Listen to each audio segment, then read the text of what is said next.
So today we're finishing the installation of what is an intermediate price gray water system. This is IrriGray by WaterRenu. This is a nice system. It's really nice if you want to really keep track of your water use and whatnot. There is a lot via the controller and the computer so that you can really track how much gray water you're generating each day and how that is going out to your landscape via irrigation. We put this one in quite a while ago. There was work going on at the house, and so there was no landscape, and so there was really no reason to irrigate. But they finally finished the house, and so here we are. This system, we're pulling water from 3 showers, the washing machine, and the vanities. It's coming into our unit. It collects throughout the day, and then in the evening, it goes out to irrigation. It is a unit, however, like most gray water units, where you do have to use all your gray water within 24 hours.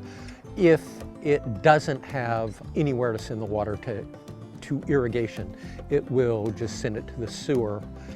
But if we're irrigating, we're hooked up over here. We have 3 valves. Everything's through emitter tubing. We've had to use tubing that is specific for gray water, which I believe has a little bigger hole, just so that the emitter tubes don't get clogged. This larger part of the yard is one zone. These 3 areas here by the driveway are a zone.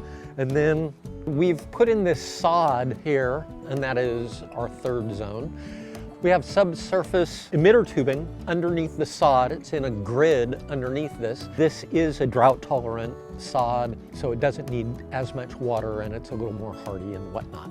We have a 4th zone that is back here. We're going to put fruit trees along this fence, and you can see that we have cardboard here. We use cardboard for weed suppression. If you use landscaping fabric, let's say petroleum-based product, and it actually is not good for your soil, this cardboard will break down and actually enrich your soil over time.